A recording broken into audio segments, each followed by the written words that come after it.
Hey there, Mr. Redder here. Welcome back to another episode of Reddit Podcast Stories. Our first story we'll be reading today. Karen wife refuses to let my homeless mother move in with us. After that, manager ends my job at the company I loved. I ended his career forever. And after that, am I the jerk for bringing my baby to her sister's performance? Now for every thumbs up this video gets, one Karen does not get to prevent her mother-in-law from moving in. Oh, come on, Reddit boy. You know Mama Reddit always has a place in our home. So please smash that like button and subscribe and turn on notifications for new stories from Reddit every single day. Karen wife refuses to let my homeless mother move in with us. My mom just lost her housing a week ago and has 30 days to find somewhere else to live. She was on state housing and disability, but it was turned off without warning. We're trying to fight it currently, but from as far as I can tell, she's not the only person this has happened to this month. Like hundreds of elderly are going through this. She has lupus, so she has no job. She's 59. We have a 5-bedroom house, 3 kids who have their own rooms, and then a 4th bedroom we use as a shared office. I suggested letting my mother move in here and letting her stay in our office, which would have to be relocated to maybe the attic. She immediately said, "No, not happening." I remained calm, despite her hostility surrounding the issue bothering me. I tried coming up with every alternative imaginable, and she shot down every single idea. I found it a little weird because her and my mom get along really well. Like I'm pretty sure my mom likes my wife more than she likes me. So I finally snapped and asked her what her problem was and why was she acting so miserable. She snaps back with, "Last I checked, you're fully aware that I refuse to be around your mother's dog. Her dog is not coming here. Her dog is not allowed here. She won't get rid of her dog, therefore she has no place here." I honestly hadn't even thought about the dog up until this point. My mom has a Rottweiler who's like 2 years old, and he's a big boy. My wife doesn't like the dog at all. She's been chased by Rottweilers in the past, but was never bitten, so she won't even give the dog a chance. She admittedly doesn't like any dogs outside of like retrievers, but I still feel this is rather ignorant. I told her she was being incredibly selfish for being unwilling to help my mother over a dog, and she absolutely lost it. She said that her life is not going to revolve around taking care of my disabled mother and take care of an untrained giant Rottweiler. She said she's also not chancing having this mutt around our kids while untrained, and she is absolutely repulsed that I'm not seeing how dangerous it could be. She said I'm an absolute jerk, and under no circumstances was she going to put my mother over the well-being of our kids, and if I can do that, I'd better see myself out. I think she's over the top, to be blunt. Am I the jerk? You're the jerk. Her concerns are valid, and you know full well that if your mother moves in, dog or not, she's never leaving. You're the jerk. Your wife is afraid of Rottweilers, and you are completely dismissive of that. I love Rottweilers and would never dream of forcing one to be around someone who's afraid of them, much less force them to live with one, especially if it's not properly trained. Plus, your wife knows that if mother-in-law moves in, she'll end up as her primary caretaker in addition to taking care of your 3 kids. You're the jerk. She absolutely should not have to be miserable in her own home. If your mom is desperate for a place to live, she has no right to make demands of the people willing to help her out. If she won't, even temporarily, rehouse the dog, she needs to look at other options. You're the jerk. So glad my hubby isn't a mama's boy like most of the guys we read about on Reddit. My mother-in-law lost her housing during lockdown, but my husband knew he better not dare to invite her to stay with us. The woman is nice and doesn't cause any issues for the most part, but hubby knows my home is my safe space. The last thing I want is some old hag lounging around my living room watching old people crap like Lifetime movies. She did suggest staying. What's wrong with Lifetime? You don't like Lifetime? They got good movies on there. She did suggest staying with us at one point, but hubby shut that down real quick. He knew if he even thought about letting that old jerk stay with us, he'd be a single man again, and I'd be the one keeping the kids in the house. Mama's boys need to grow up and realize that once you're lucky enough to actually find a woman who will marry you, she should be your #1 priority and not your mommy anymore. Well, don't you sound pleasant? Manager ends my job at the company I loved. I ended his career forever. Background: I worked at a very big tech company for a very long time, like decades. Over the years, I had worked my way up from being a noob to a kind of specialist fixer. I became fairly well known internally as a security and emergency response person. I got assigned the bad or unfixable projects, many of which made news headlines. I have so many stories that I can never tell publicly, sadly. Suffice it to say that multiple senior vice presidents and various divisions got to know who I was, because I effectively wrangled gnarly and complex problems and herded many intense tech nerds together to resolve big things in multiple divisions over the years. It was so fun. At the time of this story, I was working on a small security team in a product engineering division. It was a somewhat turbulent time, and our team of 8 had weathered multiple reorganizations and had so many manager changes. It was a lot, but we kept our heads down and did the work, and we all got on just fine. Sidebar, and relevant later. One of the better managers assigned to run our team immediately assigned me a huge and complicated and urgently important project to manage. It would involve people in 6 different divisions, had seriously big legal implications, and our senior VP wanted it to happen by an aggressive deadline within like 4 to 6 weeks. Oh, and my manager was leaving imminently on a long-planned vacation, so he apologetically would be away for the next 3 weeks and unable to assist. The project was to do something big and technical, and which had never been done before, so no one was entirely sure how to do it, who all it would require, what steps in what order, and some of the key players had what we gently called difficult personalities. Oh, and by the way, it would definitely make international news and cause a ripple in the industry when we did it. No big whoop. Manager was a decent guy, and he felt bad about leaving me with this thorny mess. And I did it. We got all the people from all the divisions in one room and mapped it out on a whiteboard. It took days, and hashed out how to do it before the deadline. Actually, well before for bonus points. And we lined up everyone to get it done. Before we pulled the actual trigger on the very big thing, I had to attend a meeting with the VP and executive leadership, several layers of management above me, and with the legal team to present the plan and to assure all of the executives that we were ready and had it all handled. So I looked the VP in the eye and assured him that I got this, and then I did it. The team did the big thing sooner than the deadline. It was flawless. We rocked out. Just another day at the office. The inept manager. A few months after that epic project, our good manager left us for another role, and someone new moved over from an unrelated division out of nowhere. We'll call him Inept Manager.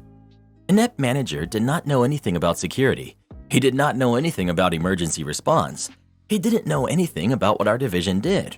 In fact, no one on our team had ever heard of this guy.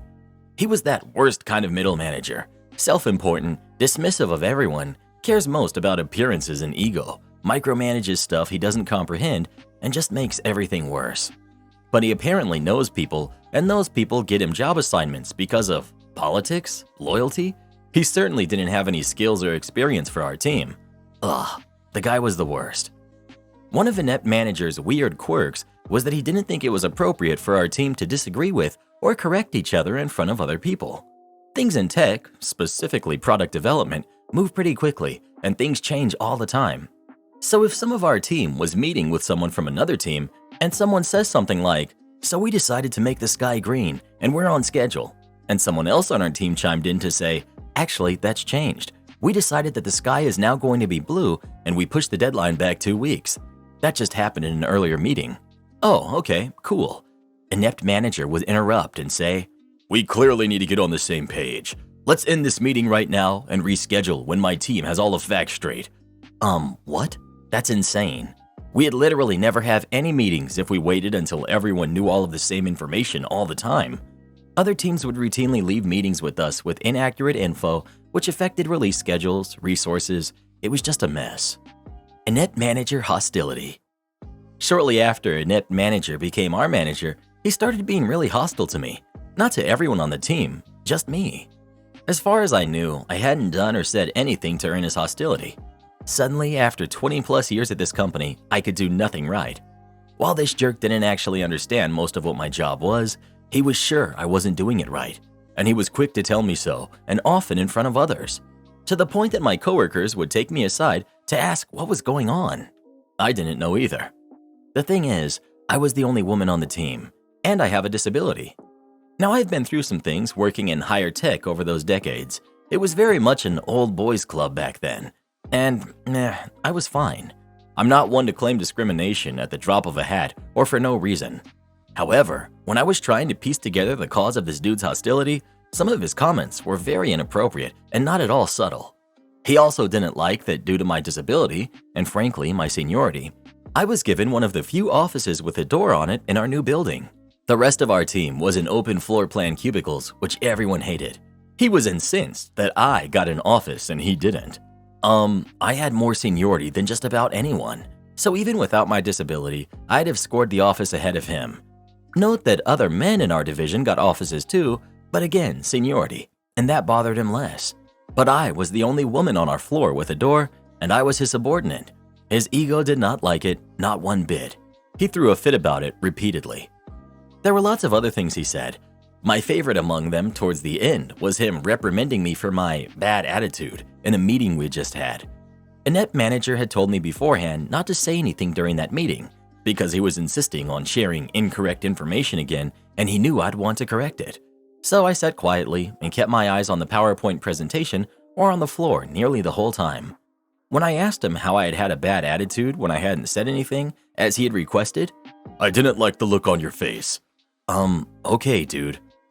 After realizing there was nothing I could do to make this guy happy with my work and to lose his hostility, I finally went to HR to go on the record.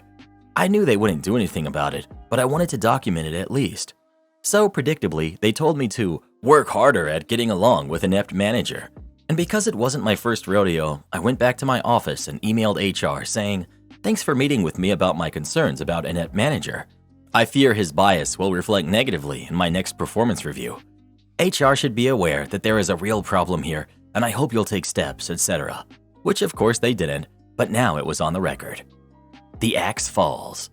And then a few months later, he gave me a terrible performance review as expected. Long story already long, he was trying to fire me for underperformance. Unfortunately for me, the company had started rounds of layoffs all over, and it was the worst possible time to be looking for another job internally. And now I had a bad performance review on my record too. I went back to HR and said, "That thing I said I was worried would happen when we met 6 months ago, that happened, exactly as I said. Now what?" HR once again was no help. Also, they had done literally nothing. But hey, it was on the record again. Helpful for the attorney later. Blah, blah, blah. When I realized I couldn't find a new gig at my company because of all the layoffs, I scored a new job for much more money at a different local tech company, and pretty quickly. I live in a tech-heavy area. There was lots of shuffling between 3 to 4 big companies during this time period, and we'd often bump into other company veterans at these companies. It was a small world. With my track record and references, it was super easy. After that was lined up, I called an unemployment discrimination attorney to negotiate my exit from the company I thought I'd work at until I retired. Sad face. Because I had documentation with HR explaining how an inept manager had been mistreating me going back for some time, and because they had done nothing about it, and because there were witnesses who confirmed his behavior, they had no leg to stand on. They agreed to write me a relatively nice check to go away and to not sue them, and I agreed to not talk about the details of my separation agreement. I went down to my lawyer's office and signed the agreement. I looked to see who had signed the agreement for the company. I assumed it would be someone in HR, but it was still blank. I'd eventually get a copy once someone there signed it. I took my check and packed up my office and left. Bye, old company. I started my new job a few weeks later. Karma begins. This was August of that year that I left. I got my copy of the executed contract in the mail in October. Who signed it for the company? Not HR, but my executive VP. The one who asked for the urgent, highly important, legally complicated project. The guy I looked in the eye personally and then delivered on this very big thing he personally asked for, before the deadline he asked for. That is who signed off on my separation agreement. I suspect that he had no idea until that moment that I was gone, and I imagined that he likely had many questions about what had happened. And also, why did they have to pay me a chunk of money on the way out? Whoops, I laughed when I saw it. Since the VP knew me and we had some history, and Annette manager was new to the division and was one of hundreds of middle managers he had likely never heard of, I'm guessing Annette manager had some explaining to do. I really enjoyed the thought of that. Karma for reals. Cut to November. As I mentioned, it was a relatively small tech company in the area, and those of us who worked in security, in particular at Company X, would often encounter other current and former colleagues at Company Y or Z or whatever. Heck, there was a ton of poaching going on between the companies. One day I got an in-company chat from someone who'd worked in security at my old company. We'll call her security colleague. She asked me if I knew someone named Inet Manager. Yes I did. Why? Because Inet Manager was appearing on security colleague's schedule to interview for an open management position the very next day. It seems that shortly after my former executive VP had signed my separation agreement contract, Inet Manager was actively looking for a new job at a new company. Security colleague asked me what I thought about Inet Manager. I said, I can't really talk about it for legal reasons, which, boom, everyone knows what that means. But if you wanted to ring my personal cell phone later this evening to catch up on old times, please do. She did. I, hypothetically, shared some stories with her about Inet Manager. I also told her where his hot buttons are, the appearance and ego thing, the dominant stuff, etc., and all about how he mistreated others, which was perfect since she was conducting the interview. I may have shared some specific scenarios and questions to ask, which I knew would set him off. I wished her luck, and for the love of all that is holy, to please call me after, when appropriate, and tell me how it all went. It did not go well for Inet Manager. When security colleague rang me, I couldn't wait. How did it go? Well, he got combative and angry and yelled at me, twice, during his interview to be hired as a manager. There were lots more details, now lost to time, except at that company, interview loops were assigned as such: strong hire for this role, hire but not hire for this role, no hire or no hire ever, not for any role. Inet Manager's interview was rated on the last one, no hire ever, blacklisted from any job ever at one of the biggest tech companies in the world, after being pushed out the door of one of the other biggest tech companies in the world. Shortly after that, it appeared that Inet Manager moved himself and his wife and kids a few states away to work at a smaller company in another region. It took less than 6 months from where I left my old company for him to be gone as well. What gets me, still, is that Inet Manager thought I was so inconsequential, so unimportant, that he didn't even bother to check and see where I landed after he forced me out of the company I loved. And when he had to look for a job himself shortly thereafter, it also never occurred to him that I'd have connections with, thousands of colleagues I'd worked with over the years, some of whom could now be working at company X, Y, or Z where he was interviewing, and where I had scored a huge raise for myself.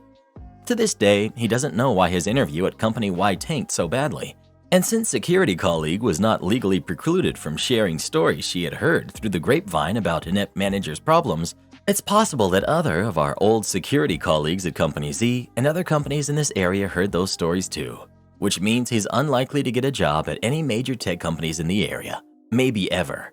Definitely not at X or Y, and they are big companies, among the biggest. Am I the jerk for bringing my baby to her sister's performance? This has caused drama I was not expecting. I have 2 kids with my ex-husband Will, Penelope, who's 12, and Johnny, who's 10. A few years ago, I remarried Chris. We have a 6-month-old baby together, Lila. Penelope and Johnny live primarily with their father as he's closer to their school. They come to us on the weekends. Penelope is in the theater program at her school. I missed the fall shows because I was in labor and then had a newborn. Penelope understood as best a preteen can. Her spring show opened last week. Chris and Lila came with me. Will, Johnny, and Will's wife, Ariana, were already there. Will saw I brought Lila and got a weird look about his face, but Ariana shushed him and said, "Just let it go." Lila slept through the first half. A little before intermission, she awoke and was fussy. I began rocking her and trying to calm her while also watching the play. I got a few dirty looks from parents around me. I give them a "what can you do" shrug, as it's a baby. At intermission, Will suggested Chris take Lila home. I said she should sleep during the second half, and Chris said he wanted to watch the performance. Will started getting upset, but again, Ariana had him walk away. Lila did fall asleep again, but halfway through Act 2, woke up and started screaming. It was loud enough this time that it did catch the performers off guard. I quickly went into the lobby with Lila. When I tried to go back in, once she stopped screaming, the usher wouldn't let me, saying once a person leaves, they're not allowed back in to prevent interruptions, meaning I missed Penelope's solo. Penelope refused to see me after the show, nor accept the flowers we bought for her. I watched her leaving with Ariana, who was consoling her. Will met me in the parking lot. He was upset. He said I never should have brought Lila, pointing out he and Ariana got a sitter for their kid. I said I didn't want to leave Lila, and I felt it was good we all supported her. After missing the fall show, I wanted to be there for my daughter. I added it was just a middle school performance. It isn't the end of the world. He gave me a disgusted look and walked away. Penelope hasn't answered my calls or texts. This weekend, she refused to come over. Chris thinks we were in the right, but my parents are just as upset and called me a jerk. Am I the jerk? You're the jerk. That was not an appropriate place to bring a baby, so you should have gotten a sitter. Lila didn't know what was going on and certainly wasn't supporting her sister. And if you were going to insist on bringing her, Chris should have held her and been prepared to step out if she got fussy so that you didn't miss any part of Penelope's performance. You sent a loud and clear message that your new family with Chris is more important than your older kids. This is literally what I came here to say. Of course Chris thinks you two were in the right. He handled this worse than anyone. You and your daughter's relationship is going to take a big hit because Chris couldn't do what you were doing and make sure you got to watch the performance. But possibly worse than that is Will literally tried to fix your mistakes for you at intermission by suggesting Chris take your baby home. You're the jerk. You're the jerk. First, Lila is a baby and can't support anyone. You, however, are Penelope's mother and should do whatever you can to appropriately support her, such as having the foresight to get a babysitter or having your husband take charge of the screaming baby. Second, it's just awful that you've dismissed something so clearly important to Penelope as just a middle school performance. At 12, a solo performance is likely one of the biggest moments of her life so far, and you ruined it. Am I the jerk for dumping her dinner in the trash for being rude to me? I'm 44, a single dad to 2 kids, Audrey, who's 16, and Emily, who's 12. We have a great relationship, but Audrey can sometimes be rude and demeaning, saying cruel things casually when she's displeased about something or in a bad mood. Emily, her little sister, looks up to her, often mimicking her behavior, which obviously worries me. I cooked a nice Sunday dinner, and Audrey stormed downstairs in a bad mood for who knows what reason. She was being a downer, whereas Emily and I were cheerful. I asked her to improve her mood, please, instead of ruining the dinner. She turned to me and unleashed her anger. To quote some of her elegant words, "Can you stop lecturing for once? You're annoying as heck, and seriously, you're the one who ruins everything." I stood up, took her plate, and dumped it in the trash can. I told her since she can't bother to show me any basic respect, she should start providing for herself from now on. She said she'll make cereal, and maybe I was a jerk. I said no, that's my milk, and she should get a job to get her own groceries. I don't feel like I yelled at her. I felt I spoke calmly, but when she realized I was being serious, she got upset and started crying and ran to her room. We haven't talked since. Obviously she's mad at me, but now my younger daughter is mad at me too, saying I acted like a huge jerk to her sister. I of course don't see it that way. I don't tolerate being spoken to with such disrespect, and it did hurt me a lot hearing Audrey say these things to me that were uncalled for. So, was I the jerk? Obviously not winning any Dad of the Year awards, but will I be winning any Jerk of the Year awards? Edit. Forgot to include that my daughter also made a snide comment about the food not looking good, which was what triggered me to throw the plate away. Edit 2. I did ask her twice at the beginning what was wrong and why she was in such a bad mood. Her response was a sarcastic, "You wouldn't get it." I asked why not. She just sighed. Edit 3. Of course she's not starving. I was just trying to make a point to her. Edit 4. Vast majority of you think I'm the jerk.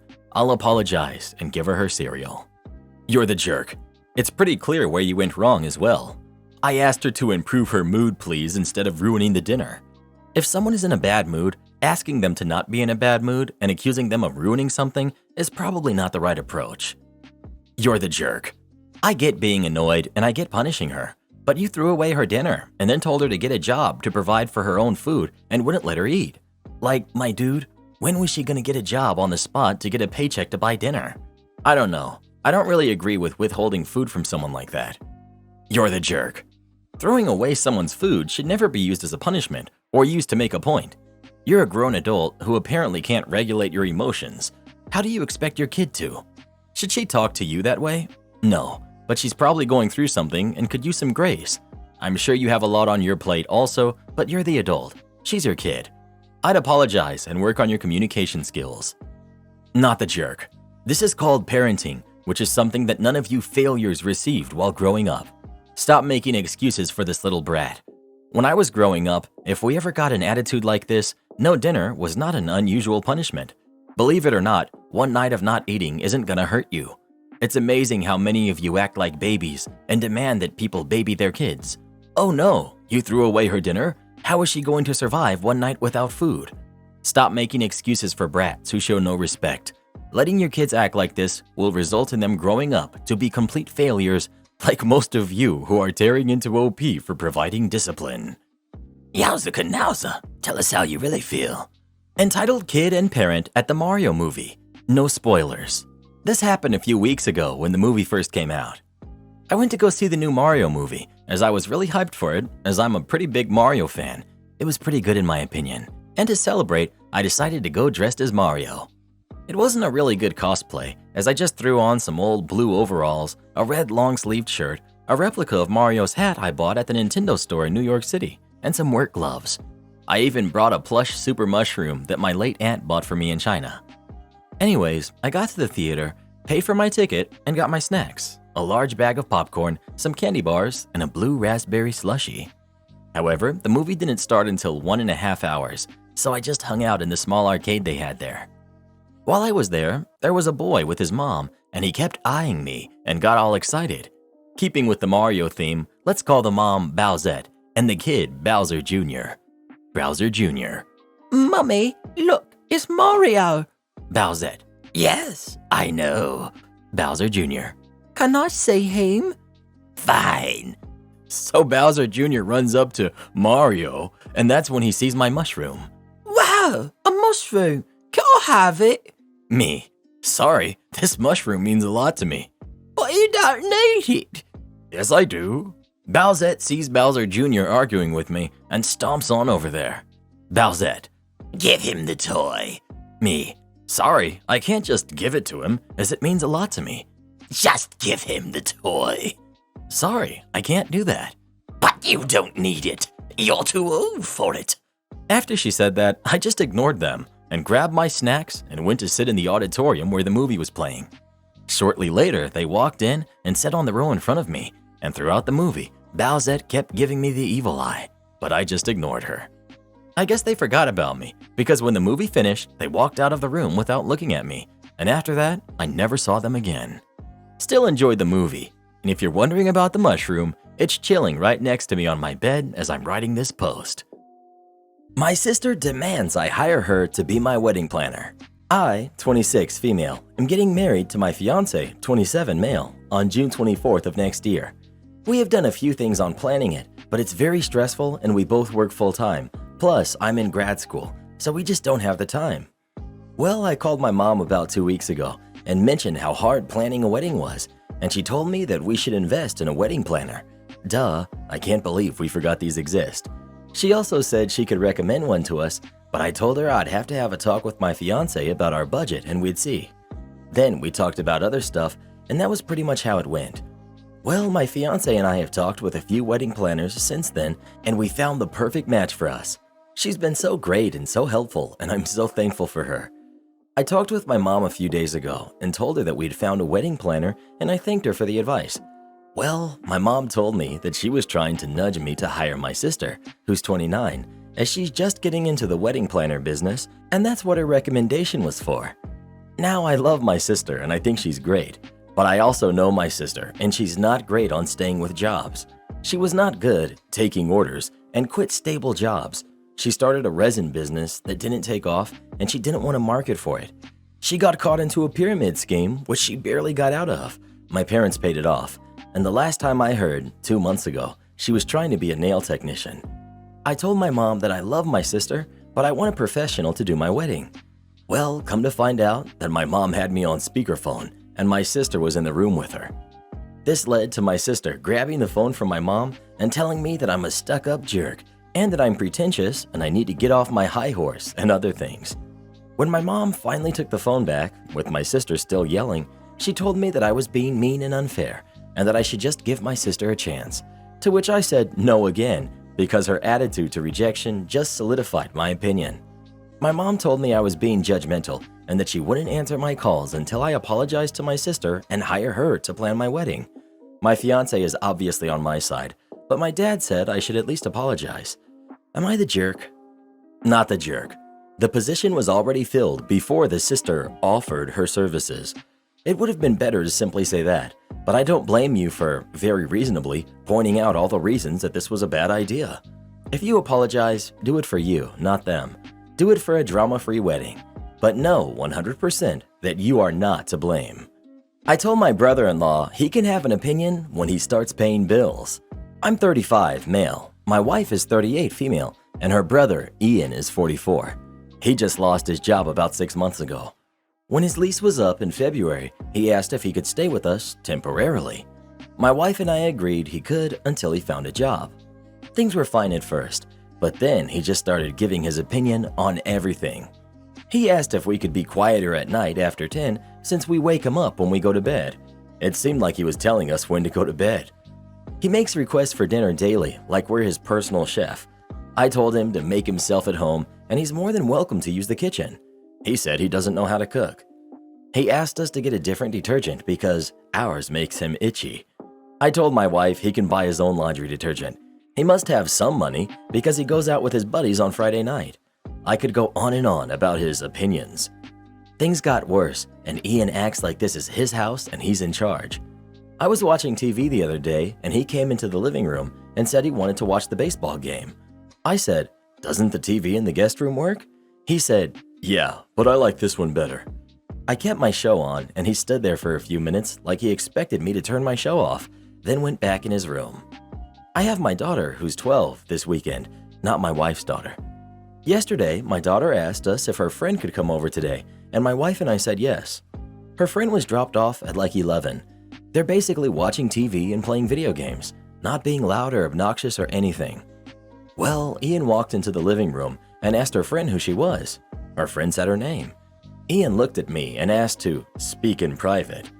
We went in my office and he said, "It'd be nice if you cleared it with me before letting some random kids come over." I said, "First of all, she's my daughter's friend.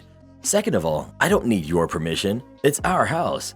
He said, "Well, I live here too, and I don't want kids I don't know running around."